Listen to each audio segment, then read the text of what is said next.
बिस्मिल्लाहिर्रहमानिर्रहीम। अस्सलाम वालेकुम नादरीन, आप यूट्यूब चैनल देख रहे हैं, मैं इमरान खान हूँ।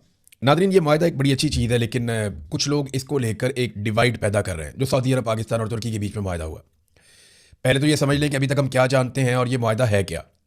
तैयब उर्दगान का एक स्टेटमेंट मैंने आपको बताया था, उन्होंने वहाँ पे अक़वाम मुत्तहिदा के आर्टिकल 51 का हवाला दिया था। ये जो आर्टिकल है ये दिफाई नुक्ता नज़र से इजाज़त फ्राहम करता है ममालिक को या उनके जो अलाइंस बने हुए हैं उन्हें कि वो अपना दिफा कर सकें किसी भी जारहियत की सूरत में। लेकिन ये चीज़ें कंडीशनल होती हैं। एक्चुअली मुआहिदा क्या है और उसके अंदर क्या चीज़ें हैं, इसका हमें आइडिया आने वाले दिनों में हो जाएगा, क्योंकि पब्लिक तो चीज़ें होंगी, क्योंकि 3 ममालिक अब इसके अंदर शामिल हो गए हैं। सऊदी अरब और पाकिस्तान नहीं भी करेंगे तो ये चीज़ें मज़ीद ममालिक जब इसमें शामिल होंगे, फ़र्ज़ करें मिस्र इसमें आ जाता है, UAE आ जाता है, कुवैत या कतर इसमें शामिल हो जाते हैं, या बहरीन इसका हिस्सा बनता है, तो फिर आपको बहुत सारी चीज़ें मुस्तकबिल में पता चलेंगी। या तुर्की से आपको खबरें मिल जाएंगी, क्योंकि तैयब उर्दगान ने तो एक आर्टिकल का हवाला भी दे दिया जो अक़वाम मुत्तहिदा का है। अब बैरिस्टर शहजाद अकबर ने एक इन्फॉर्मेशन दी, और वैसे ये इन्फॉर्मेशन पाकिस्तान की मीडिया के पास भी है। पाकिस्तान के मीडिया को DGISPR की जानिब से या ISPR के महकमे की जानिब से कुछ हदायत जारी की गई हैं इस मुआहिदे को लेकर। अब पाकिस्तान के जो न्यूज़ रूम्स हैं वो ये अच्छी तरह जानते हैं कि उन्हें क्या करना है और क्या नहीं करना, क्योंकि ISPR की जानिब से उन्हें बाउंड कर दिया गया है कि ये चीज़ें आपने नहीं करनी इस मुआहिदे को लेकर। इसमें पहली चीज़ जो है वो ये है कि इस मुआहिदे को किसी भी किस्म के एटमी ताउन के हामिल इक़दाम के तौर पर पेश ना किया जाए। यानी पाकिस्तान के पास क्योंकि एटम बम है, तुर्की के पास और सऊदी अरब के पास नहीं है, तो इससे ये तासुर बिल्कुल नहीं जाना चाहिए कि हमारी जो एटमी सलाहियत है या हमारे पास जो एटम बम है वो भी मुश्तरका तौर पर इस्तेमाल हो सकता है, नंबर 1। नंबर 2, इसे किसी इस्लामी फ़ौजी इत्तेहाद या मुस्लिम उम्मा के इज्तिमाई दिफाई ब्लॉक की बुनियाद पर पेश ना किया जाए, इस तौर पर इसको पेश ना किया जाए। देखिए, पाकिस्तानियों को तो ये चूरन दिया जाता है कि ये ख़ादमैन हरमैन शरीफैन के साथ हमारा जो मुआहिदा है ये हरमैन पाक की हिफाजत के लिए है, लेकिन यहाँ पे मीडिया को कहा गया कि आपने ये इस तरह का कोई इस्लामी ब्लॉक टाइप का भी आपने पेश नहीं करना। माजी में इसके बड़े प्रॉब्लम्स हुए थे, और इसे नेटो तर्ज के इज्तिमाई दिफाई इंतजाम के तौर पर ना तो बयान किया जाए और ना ही इससे इसका मवाजना किया जाए। यानी नेटो के साथ इसका आपने मवाजना नहीं करना, वरना उन्हें यह लगेगा कि उनके खिलाफ एक और फोर्स खड़ी होगी, ये सामने आ गई। अगर ये चीज़ें नहीं हैं तो फिर ये मुआहिदा है क्या। इसमें ना ख्वाजा आसिफ साहब का एक स्टेटमेंट आया, वो बड़ा इंपॉर्टेंट है। वज़ीर दिफा है, वो वहाँ पर मौजूद भी थे। उन्होंने इसको दहशतगर्दी के हवाले से एक मुआहिदा करार दिया है। अभी इसकी शक्लें सामने नहीं आई, लेकिन दहशतगर्दी उन्होंने कहा जैसे कि सऊदी अरब को ख़तरा है हौसियों से, वो दहशतगर्दी करते हैं। पाकिस्तानियों को ख़तरा है अफ़गानियों से, वहाँ से दहशतगर्द TTP वाले आते हैं। इसी तरह कुर्द जो हैं वो दहशतगर्दी करते हैं वहाँ पे तुर्की के अंदर, और तुर्की भी दहशतगर्दी से मुतासरा मुल्क रहा, वहाँ खुद कुछ धमाके भी होते रहे, बहुत दहशतगर्दी हुई है। तो उन्होंने इसको इस ऑर्बिट में देखा। देखें, इस वक्त जो सऊदी अरब के लिए एक बड़ा प्रॉब्लम है वो यमन के अंदर जो हौसी हैं वो एक बड़ा प्रॉब्लम है। अगर उन्हें दहशतगर्द करार दिया जाए और उनके साथ फिर एक लड़ाई की जाए तो आप दहशतगर्दों से लड़ रहे हैं, ना कि आप किसी मुल्क से लड़ रहे हैं। तो ये एक और एंगल है इस चीज़ को देखने के लिए। फ्यूचर में ये और क्लियर होता जाएगा। लेकिन अंसार अब्बासी साहब का मैं एक ट्वीट देख रहा था, उसमें वो ये कहते हैं जी कि लोग खुश नहीं हो रहे। ये कौन लोग हैं जो इतना बड़ा मुआहिदा हो गया वो खुश नहीं होते। तो मैं आपको एक सादी सी चीज़ बताता हूँ कि पाकिस्तान एक बहुत बड़ा मुल्क है। इसमें 25 करोड़ लोग रहते हैं जो अपनी हर कामयाबी पर खुश होते हैं, हर नाकामी के ऊपर वो दुखी हो जाते हैं। मगर टाउट्स पता क्या चाहते हैं? टाउट्स ये चाहते हैं कि अगर पाकिस्तान को बतौर मुल्क या कौम कोई भी कामयाबी मिले तो उसको जवाब दिया जाए जालिमों के इक़्तिदार के लिए। यानी अगर पाकिस्तान को 25 करोड़ लोगों के मुल्क को कोई भी कामयाबी मिलती है तो बजाय इसके कि पाकिस्तानी उस कामयाबी पे खुश हों, बल्कि वो जवाब के तौर पे पेश करेंगे जनाब ये अब बंदे जो है ना, चाहे इन्होंने हलफ तोड़ा, चाहे ये जाली तरीके से आए, अब ये मुसल्लत हैं, इनको आप माने कि ये अच्छे लोग हैं, या ये लोग जो है इनको जस्टिफाई किया जाए। ये दोनों अलग अलग चीज़ें हैं। मैं आपको दिखाता हूँ। देखिए, मुआहिदा बहुत अच्छा है, मगर इससे जाली हुकूमत असली नहीं बनेगी। ये मुआहिदा बड़ा ज़बरदस्त है, शानदार है, मगर जो 45 और 47 का फ़र्क है उसे ये मुआहिदा ख़त्म नहीं कर सकेगा। ये मुआहिदा तारीखी नौइयत का है, मगर ये आइन की खिलाफ वर्जियों और हलफ तोड़ने को जस्टिफाई नहीं कर सकता। ये मुआहिदा कमाल है, मगर ये इंसानी हकूक़ की पामालियों और बार बार रियासती कत्लेआम पर पर्दा नहीं डाल सकता। ये मुआहिदा जितना भी अच्छा हो, ये जबरी गुमशुदगियों का बोझ नहीं उठा पाएगा। इस मुआहिदे को आप सोने से लिख लीजिए, मगर ये जेलों में पड़ी बेगुनाह ख़वातीन को गुनाहगार या मुजरिम साबित नहीं कर सकता। ये मुआहिदा फ्रेम करवाकर हर पाकिस्तानी के घर में लगवा दीजिए, मगर ये मुआहिदा 9 मई, 26 नवंबर, मुरीद के, रावलाकोट और बहुत सारे होने वाले जो कत्लेआम हैं उन्हें जायज़ करार नहीं दे सकता, उन्हें जायज़ नहीं कर सकता। लोग इस मुआहिदे से जितने भी खुश हों, ये उनकी ज़िंदगियों को नहीं बदल सकता। जो तल्ख हकीकतें हमारे सामने मौजूद हैं उन्हें तब्दील नहीं करेगा ये मुआहिदा कभी भी। क्या इस शानदार मुआहिदे में ये लिखा हुआ है कि आज के बाद कोई भी बंगाली, महाजर, पठान, बलूच, कश्मीरी या पंजाबी और सिंधी गद्दार नहीं कहलाया जाएगा? ये आग तो अब जलती रहेगी ना, ये आग तो लगाई गई है, ये तो बुझने की नहीं है। फिर कौम खुद तो खुश है, एक बात याद रखिएगा, कौम तो खुश है मुआहदे देखिए, ठीक है, अच्छी बात है, पाकिस्तान का इंटरनेशनली एक मुआहदा हुआ और सारे इससे खुश हैं। लेकिन अंसार अब्बासी और इस जैसे लोग ये साबित करने के लिए तुले हैं कि नहीं नहीं लोग खुश नहीं है। भाई क्यों नहीं खुश? लोग खुश हैं, लेकिन वो इन जाली हुक्मरानों और जालिम रजीम के साथ मिलकर नाचना और गाना नहीं चाहते। ये है थोड़ा सा फर्क, ये टाउट्स को समझ नहीं आएगा। टाउट्स ये चाहते हैं कि जैसे ही पाकिस्तान का कुछ भी अच्छा हो जाए तो फौरी तौर पे आसिम मुनीर साहब के तमाम मजालिम को तस्लीम कर दिया जाए। नहीं नहीं नहीं, कोई बात नहीं है, ये जुल्म भी करे तो कोई बात नहीं, इसने अच्छा किया। नहीं, जो जालिम है वो जालिम ही रहेगा। जो जुल्म शहबाज शरीफ सरकार ने किया वो जुल्म ही रहेगा। जो जुल्म पाकिस्तान की मिलिट्री एस्टेब्लिशमेंट ने किया वो जुल्म ही रहेगा। अगर आप कोई अच्छा काम करते हैं तो वो आपके गुनाहों पे पर्दा नहीं डाल देगा, वो गुनाह वहां पे मौजूद रहेंगे, वो जराइम आपके वहां पे मौजूद रहेंगे। यहां हल्फ तोड़ा गया, यहां आइन तोड़ा गया, ताहयात इस्तिस्ना लिए गए, यहां पे जो है इंसानी हकूक की पामालियां की गई, यहां पे इंसानों को जबरी तौर पे लापता किया गया, कत्ल गारतगिरी की गई, पूरा का पूरा इलेक्शन चोरी कर लिया गया, पाकिस्तान की मईशत डबो दी गई, पाकिस्तान के अमन व अमान को दहशतगर्दों को लाकर बसाकर बर्बाद कर दिया गया। ये थोड़े से मैंने आपको बताया, बहुत सारे जराइम की एक बहुत बड़ी लिस्ट है। वो सारे जराइम जस्टिफाई कैसे हो सकते हैं एक मुआहदे के बाद? यानी पाकिस्तान क्रिकेट मैच जीत जाए तो ये कहते हैं जनाब फील्ड मार्शल का शुक्रिया, अब आप सारे गम भूल जाएं। क्यों जी भूल जाएं? पाकिस्तानी जालिम रजीम के साथ मिलकर नाचना और गाना नहीं चाहते। पाकिस्तानी ये चाहते हैं कि जिनको उन्होंने मुंतखब किया वो लोग सामने आए। हो सकता है कल को वो PMLN को मुंतखब कर दें, बिलावल को कर दें, जमात इस्लामी या फजलुर रहमान को कर दें, या PTI को दोबारा कर दें। तो जिनका हक है उन्हें मिलना चाहिए। और इसको ना आप जोड़ के नहीं देख सकते चीज़ों को, ये बहुत कंप्लेक्स है। लोग दुखी है, तकलीफ में है, पाकिस्तान की मिलिट्री एस्टेब्लिशमेंट से नाराज हैं, इदारों के साथ उनकी एक दूरी पैदा हो गई है। अब ये मुआहदे उन दूरियों को खत्म नहीं कर सकते। लोग इस मुआहदे से खुश जरूर होंगे, लेकिन वो जो गिले शिकवे हैं वो अपनी जगह पे कायम रहेंगे, उन्हें आप खत्म नहीं कर सकते। 27 सितंबर को एक दिन का एहतजाज नहीं होगा, ये पाकिस्तान तहरीक इंसाफ ने कहा। एक तो बैरिस्टर गौहर की वालदा का इंतकाल हुआ, काफ़ी रंजीदा, अल्लाह रब्बुल इज़्ज़त उन्हें सब्र अता फरमाए। और ये बड़ा नुकसान होता है किसी भी बेटे के लिए, उसकी माँ चली जाए तो अल्लाह ताला उन्हें सब्र दे, अल्लाह ताला उन्हें हिम्मत दे, उनकी वालदा को जन्नतुल फिरदौस में जगह अता फरमाए, आमीन। सलमान अकरम राजा साहब ने कहा कि जी यहाँ रुकेगा नहीं, 27 तारीख को एक दिन का एहतजाज नहीं होगा, बल्कि ये एक लंबा एहतजाज होगा और प्लानिंग करके आएंगे। अब ये प्लानिंग क्या है, किस तरह से है, इसकी तैयारियां बड़े ज़ोरों शोर से होनी चाहिए। यहाँ पे एक एक मिनट कीमती है, लेकिन अभी तक हम ये देख रहे हैं, मैं रोज़ाना एक वीलॉग करके आपको बताता हूँ कि अभी तक तैयारियां हमें ग्राउंड पे नज़र नहीं आ रही। ना तो इत्तेहादियों के साथ कोई मुशावरत अभी शुरू की गई है, ना तो बड़ी तेज़ी से जो है वो तैयारियां की जा रही है, ना नौजवानों को मोटिवेट किया जा रहा है, ना ग्राउंड के ऊपर टीमें बनाकर निकाली गई हैं। तो कुछ भी ऐसा नहीं है। अगर ये निकलते हैं और पैदल जाते हैं, स्वाबी तक गाड़ियों में जाते हैं और वहाँ से आगे ये पैदल इस्लामाबाद जाते हैं, तो इनको चंद दिन लगेंगे पहुँचने में, और वो चंद दिन मौजूदा सरकार के ऊपर बहुत भारी पड़ जाएंगे अगर लाखों लोग शामिल हुए इस काफिले में जो बढ़ रहे होंगे इस्लामाबाद की जानिब। तो फिर ये एक बड़ी मुसीबत बन जाएगा उनके लिए।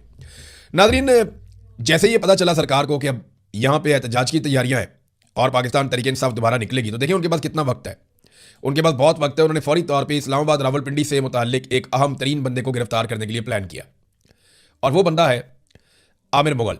आमिर मुगल जो है वो तब से अब तक रूपोश हैं, लेकिन रूपोश होने के बावजूद वो हर मुजाहरे के अंदर भी आ जाते हैं और वो निकल कर एहतजाज भी करते हैं। वो रावलपिंडी इस्लामाबाद जो जुड़वा शहर है वहाँ के नौजवानों को मोटिवेट भी करते हैं और उन्हें ऑर्गेनाइज भी करते हैं। लेकिन इसके बावजूद वो अभी तक पकड़े नहीं गई, उनकी बहुत बड़ी कामयाबी है। और उसके पीछे एक वजह यह भी है कि वो भरोसा नहीं करते किसी के ऊपर भी, और वो अपने तरीके से चलते हैं। अब सबीन यूनस साहिबा हैं, इनका ताल्लुक पाकिस्तान तहरीक इंसाफ से, तो इन्हें गिरफ्तार कर लिया गया, और गिरफ्तार ऐसे किया गया कि अगवा कर दिया गया इन्हें इनके घर से। यानी 6 अगस्त की सुबह 8 बजे दरवाज़ा खटका, सबीन यूनस ने गेट खोला तो सादा कपड़ों में मलबूस अगवाकारों ने उन्हें हिरासत में ले लिया और अपनी गाड़ी में लेकर निकल गए। सबीन यूनस के शौहर मुल्क से बाहर रहते हैं, मुलाजमा और बच्चे जो है वो अपने कमरों में सो रहे थे। किसी को पता ही नहीं चला कि खातून घर से अगवा होकर चली गई है। नामालूम मुकाम पर ले जाया गया खातून को, और ये वकील के जरिए से मालूमात आमिर मुगल तक पहुंची हैं। जब सबीन यूनस को बाद में पेश किया गया अदालत में, तो वकील के जरिए से उन्होंने ये सारी मालूमात आमिर मुगल तक पहुंचाई हैं, उससे पहले उन्हें नहीं पता था। वो ये कहते हैं उन्हें नामालूम जगह पर ले गए और उन्हें कहते रहे कि किसी तौर भी आमिर मुगल को पकड़वा दो, तुम्हें हम छोड़ देंगे।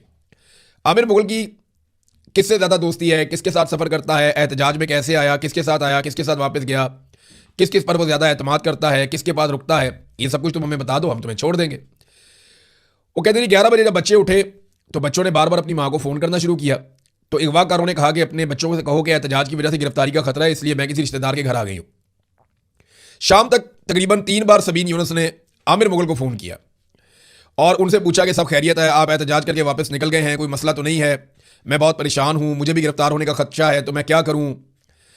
तो आमिर मुगल कहते हैं मुझे अंदाज़ा ही नहीं हुआ कि ये सबीन यूनस किसी की कैद में है या किसी ने इन्हें पकड़ा हुआ है। तो मैंने इनको यही कहा, ठीक है आप साइड पे रहें, अल्लाह ताला खैर करेगा। मुझे अंदाज़ा नहीं हुआ वो ये कहते हैं कि सबीन यूनुस के अगवाकार जो है वो फ़ोन करवा रहे हैं। फिर दोबारा फैमिली से बात करवाई सबीन यूनुस की, और उन्होंने अपनी फैमिली को कहा कि खतरा है, मैं आज रात बाहर ही रहूंगी।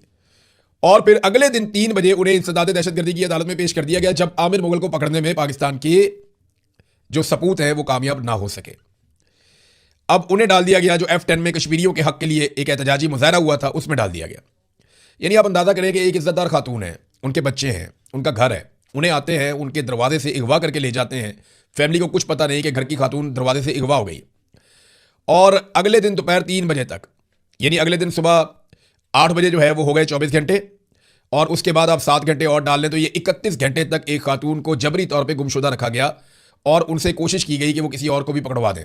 अब ये पॉलिटिकल खातून है, एक आम इज्जतदार घराने की खातून है। देखें कितना बड़ा जुल्म है, कितनी बड़ी ज्यादती है ये पाकिस्तान में की जा रही। क्या ये ज्यादतियां इस मुआहदे से खत्म हो जाएंगी? सवाल ही पैदा नहीं, लोग नहीं भूलेंगे इसे। आज़ाद कश्मीर के सहाफ़ियों को लगातार गिरफ्तार किया जा रहा है, उनके ऊपर छापे मारे जा रहे हैं, उनके खानदानों को हरास किया जा रहा है।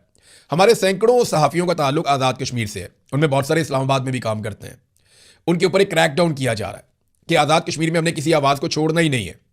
हर एक को पकड़ा जा रहा है, हर एक के घर पे छापे मारे जा रहे हैं, उनके घरों की खवातीन को हरासा किया जा रहा है। वकास जावेद खान साहब की फैमिली, वो उन्होंने वीडियो भी भिजवाई मुख्तलिफ दोस्तों को, सोशल मीडिया पे भी आई कि जनाब वो उनके घर के ऊपर जाके हल्ला बोल दिया पुलिस ने, और वो वहाँ पे थे भी नहीं। बड़े पैमाने पर इकट्ठे होकर चले जाते हैं, सादा कपड़े वाले आगे जाते हैं, पीछे से सिक्योरिटी फोर्सेज या पुलिस वाले यूनिफॉर्म वाले पहुंच जाते हैं। एजेंसियां यही काम कर रही हैं जनाब, आज़ाद कश्मीर के सहाफ़ी सारे पकड़ लो और कुछ नहीं चाहिए। तो आप यहां से अंदाजा करें कि क्या ये जुल्म मिट जाएगा? सेनेटर मुश्ताक जो है वो जेल के अंदर इस वक्त भूख हड़ताल करके बैठे हुए हैं कि फौरी तौर पर जो तलबा है उन्हें रिहा किया जाए। 88 कश्मीरी तलबा को गैर कानूनी तौर पर गिरफ्तार किया गया सिर्फ इसलिए कि वो अपने हक के लिए मुजाहरा कर रहे थे और बिल्कुल पुरअमन थे, उनके ऊपर दहशतगर्दी के मुकदमा दर्ज कर दिए जाते हैं। तो सेनेटर मुश्ताक ने गैर मुअय्यना मुद्दत तक के लिए भूख हड़ताल कर दी। मुतालबा उनका यह है कि कश्मीरी तलबा को फौरी तौर पर रिहा किया जाए, वरना मैं भूख हड़ताल खत्म नहीं करूंगा। अब ये जो जुल्म है ये मुआहदे से खत्म हो जाएगा। मुआहदे से कौम खुश है, लेकिन आपसे खुश नहीं है। टाउट ये चाहते हैं कि कौम नाचे गाए, डांस करे और खुशियां मनाए। भाई कैसे नाचे गाए? या लाशें गिर रही हैं, इंसानों को मारा जा रहा है। ये नाच गाना सिर्फ वो लोग कर सकते हैं जिनके सीने में दिल नहीं है। जैसे मरियम नवाज आतिशबाजी करवाती है, जैसे मरियम नवाज अरशद शरीफ के कत्ल वाले दिन केक काटती है, जिस तरह कश्मीर में लाशें गिरती हैं वो आतिशबाजी करवाती है, ये लोग कर सकते हैं। आम आदमी नहीं कर सकता। आम पाकिस्तानी के अंदर दिल है और वो अपने बाकी भाइयों की तकलीफ को समझता है।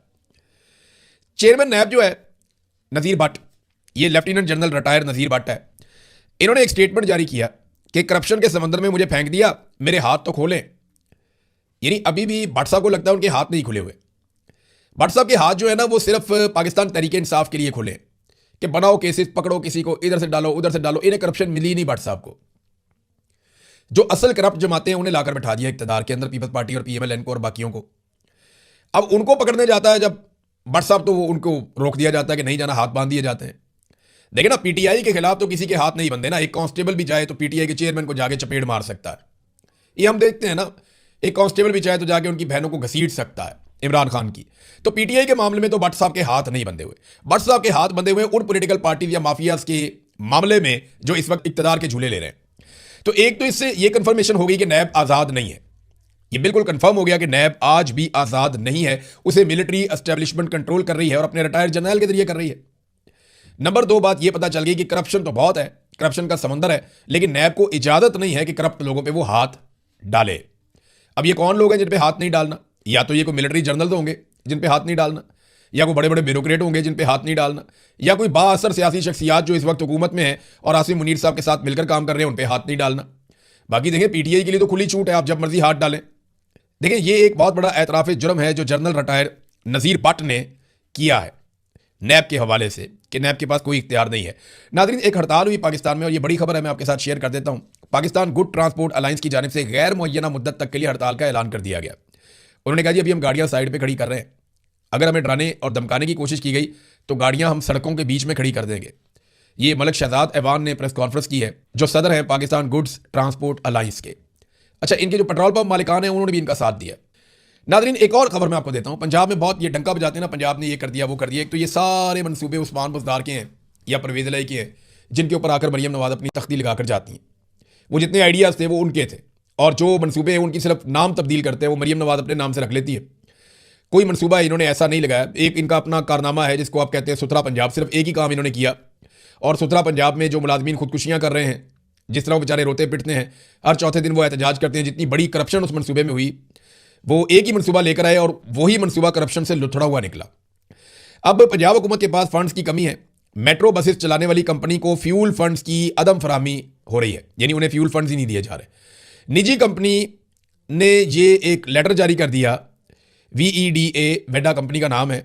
उन्होंने कहा जी कि फंड्स अगर हमें फराहम ना किए गए तो 11 अगस्त से हम लाहौर में मेट्रो बस की सर्विसेज बंद कर देंगे। ये इनके हालात हैं। दावे इनके कितने बड़े बड़े हैं जनाब। मुआहदा हो रहा है, इधर बस नहीं चल रही तुमसे। पाकिस्तान दहशतगर्दी से मर रहे हैं, आप मुआहदा कर रहे हैं दूसरे मुल्कों को बचाने के लिए। अब देखते हैं ना कि कितने सऊदी फौजी और तुर्किश फौजी पाकिस्तान में आते हैं दहशतगर्दी से लड़ने के लिए। हम इसका इंतजार करेंगे। अब तक के लिए इतने, अपना ख्याल रखिएगा, अपने चैनल का भी। अल्लाह हाफ़िज़।